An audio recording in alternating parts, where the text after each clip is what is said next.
گناہ ہیں، غلطیوں کے پتلے ہیں، لیکن آپ سے امید بہت ہے۔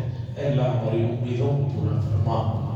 اے اللہ گزرے ہوئے لوگوں کی زندگیوں میں جو بھول چوک ہوئی انہیں معاف فرما، ان کی مغفرت فرما، جہنم سے آزادی نصیب فرما۔ اے اللہ بارش کے لیے مخلوق ترس رہی ہے، تڑپ رہی ہے، اے اللہ ایک مرتبہ رحمت کا فیصلہ فرما دیجیے۔ اے اللہ فلسطین ہو یا دنیا کے کسی بھی حصے میں جہاں ظلم و ستم ہو رہا ہے، اے اللہ ظالموں کو نیک سمجھ عطا فرما۔ اگر ان کے حق میں سمجھ نہیں ہے تو ان کی شرارتوں میں ان کو ختم فرما۔ مظلوم پر رحم کا، کرم کا، ستائی کا، غفرت کا معاملہ فرما۔ اللہ ہمارے بچے، نوجوان، بزرگ حضرات 22 روزے گزر چکے ہیں، جو کچھ بھی اے اللہ اس میں عبادت ہوئی ہے آپ ہی کی مہربانی سے ہوئی ہے، آپ ہی کی توفیق ہے، آپ ہی کا آسرا ہے۔ اے اللہ سب سے بڑھ کر اے اللہ رسول اللہ صلی اللہ علیہ وسلم کے امتی ہیں، اے اللہ ان کا بڑا مقام، ان کا اے اللہ بڑا مقام ہے، شفاعت کبریٰ جنہیں حاصل ہے۔ اے اللہ اس نام نامی کی برکتوں سے ہماری ضرورتوں کو، حاجتوں کو، تقاضوں کو پورا فرما۔ کون ہے اللہ تیرے علاوہ جسے کوئی ضرورت نہیں، جسے کوئی مجبوری نہیں، جس کے دل میں کوئی خواہش نہیں، اور آپ کے علاوہ کون ہے جو سب کچھ پورا کر سکتا ہے؟ آپ ہی پورا کر سکتے ہیں۔ اللہ پورا کر دیجیے، اس دعا کو محرم فضل و کرم سے قبول فرما۔ صلی اللہ تعالی وسلم علی خیر خلق محمد وعلی آلہ وصحبہ۔